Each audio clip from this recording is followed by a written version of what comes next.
Hey everybody, my name is Diane Gale and I am the author of the blog sustainableslowliving.com, and today you and I are going to make some homemade dish soap together. Homemade dish soap is super easy to make, quick, takes no time at all, and it has its virtues and it has its flaws. And before we get started, because it is so easy and it's literally going to take us minutes, we should talk about the truth about how homemade dish soap really works, because you can go on the web and you can get all kinds of information. And most of the time, the sites that are giving you recipes for this natural cleaning product are telling you that it works just as good as the commercial products that they used to buy. I even heard one woman trying to put forth the idea that it was so much less expensive to make, which it is, by the way, but she said that the reason that she had to start making her own was because it was too expensive for her to buy commercial dish soap, because she was going through 1 to 2 bottles a week. I don't know. I'm relying on you to see the misrepresentation there on your own without me going any further, and I'm sure you can. So the truth about homemade dish soap is, first of all, it doesn't really have a lather. And there's a couple things that we can say about that. The first thing that I want to say about that, and the thing that I think is most important, is that the cleaning companies have made us grow accustomed to lather in a lot of different products. And we have equated that in our mind to it cleaning, right? I mean, there's even advertisements out there that reference the bubbles as cleaning agents. But the fact of the matter is, the bubbles don't clean anything. They are there simply for our psychological perspective to be fed, and they are generally created by a chemical that we don't need or want in our cleaning products. So I think that's the most important thing to know about the bubbles. The other thing that you should know about the bubbles is that there's a lot of natural cleaning products out there that are using things like sal suds and Castile soap to create their lather. I personally am not a fan of the ingredients in sal suds. It has that same chemical in it that causes commercially produced dish soaps to lather. So for me, sal suds is out. Castile soap, as you know if you've watched some of my other cleaning product videos and blog posts, I use Castile soap in a lot of things and I love it. But when you're making dish soap, that's a product that you're using an awful lot of, and Castile soap kind of is prohibitive when it comes to expense. So I prefer to do without the bubbles that really don't serve a purpose in the first place. And the second thing that you need to know about homemade dish soap is that it is not as thick as commercially produced products.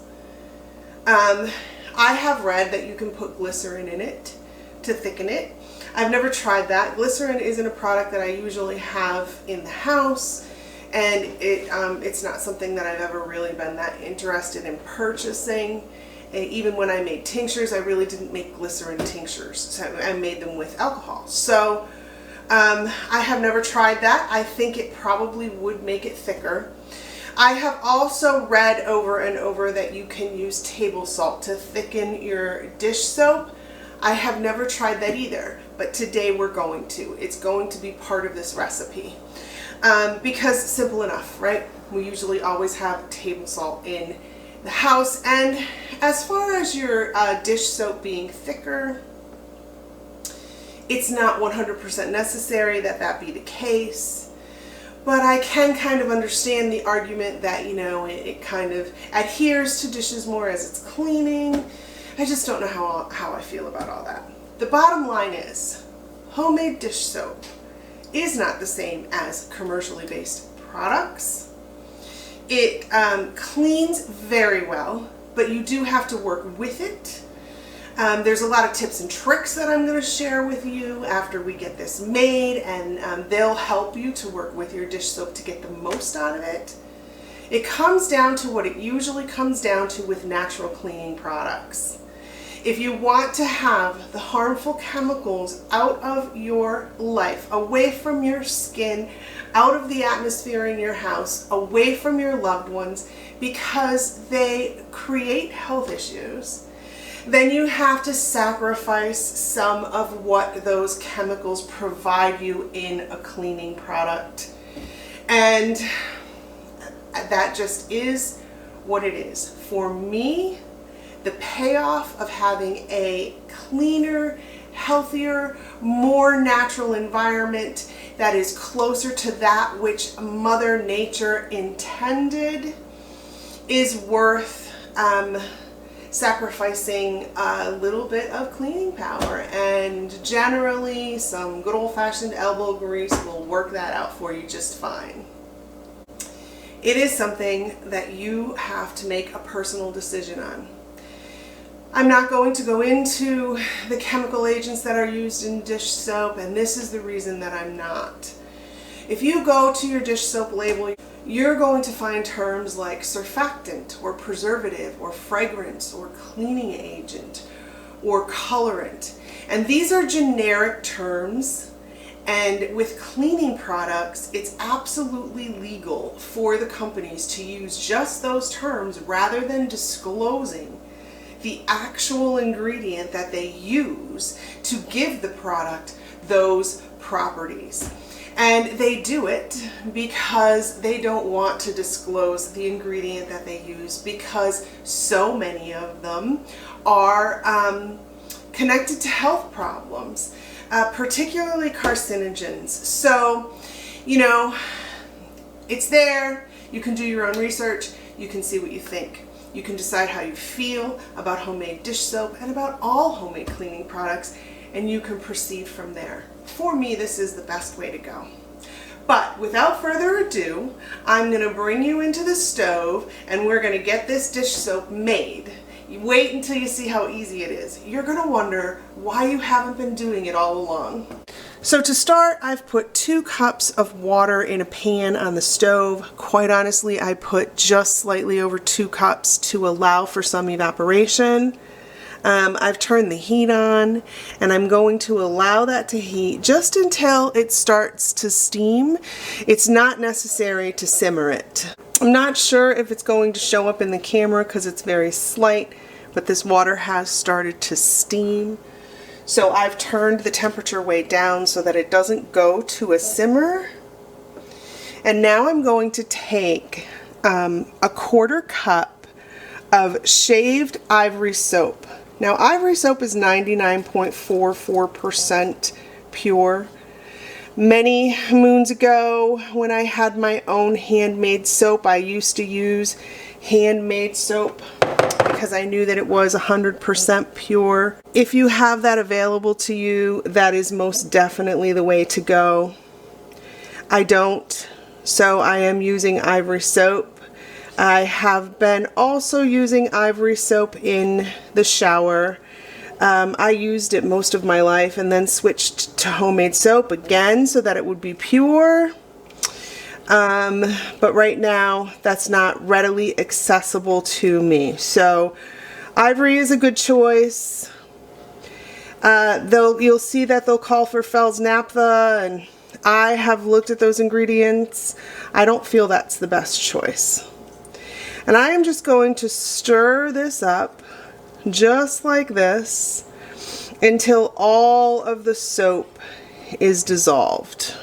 Now all of the soap is melted, and I'm just going to take this mixture and I'm going to pour it into this canning jar. This is a pint-sized jar. I'm going to make sure I leave enough room to add a few more ingredients. You can use any kind of jar that works for you. If you have a pretty jar, this is simple, this is easy, and I always have canning jars on hand. And then I'm going to take 2 tablespoons of baking soda and I'm going to pour that into the jar and give that a stir until it's dissolved. And this is my homemade dish soap recipe. But today we're going to go ahead and we're going to put in 2 teaspoons of salt and see if that thickens it up. And quite honestly, I can feel with the spatula at the bottom of the jar that it is thickening it up. Actually, quite a little bit. But there you go. There is your homemade dish soap. All you have to do now is allow this to cool down and put a lid on it, and you have got some dish soap for quite a little while. There are, like I said to you before, tips and tricks that you can use to make this give you the biggest bang for your buck, to just make it clean better, to get more out of it as a cleaning product. And they are, first of all, don't fill your sink all the way with water. Natural cleaning products very often, you're just kind of wasting, you're putting a lot of cleaning product in a whole bunch of water. You don't need to do that to do the dishes. Just put, 4 or 5 inches of water in the bottom of your sink, put in a little bit of this dish soap and wash away. If the water gets too dirty because you've had, dirtier dishes that night, maybe something you made that was greasy or whatever, then you can empty your sink and put more water in before you continue to do dishes. Another thing that you can do with this is you can get yourself a dish brush, and you can use a dish brush to clean your dishes rather than just a regular dish rag. A dish brush works a little bit better. I like them better than a sponge because a sponge holds so much bacteria, and a dish brush it also can hold some bacteria just like a dishcloth, but it's easier to clean. A sponge isn't something you really clean, it's something that you throw out, and there's the environmental issues with that. You can also take your dishes, if you have, say you have a gathering, or you just have something that, you make fried chicken, right? You just have a really greasy dinner. You can take your dishes and you can put them in a sink full of hot water, and you can add some white vinegar into that water, and that will help to bust up the grease and get the grease off the dishes. And then rinse them off, empty out your sink, clean that out, and proceed to do your dishes with your regular dish soap. That can get a little expensive to do every day, because even though vinegar is inexpensive, when you're using it in huge quantities, it can turn into a lot. So I really only do that when I need to, like I said, for a party or maybe a fried chicken night. And other than that, you guys, it's good old-fashioned elbow grease. And that's just what it comes down to. So this is a great way to keep the chemicals out of your kitchen, off your hands, away from your family.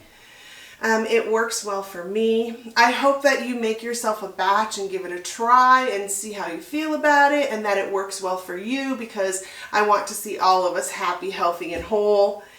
And I'm so glad that you joined me here today. And we're going to get together again, and we are going to do it really soon.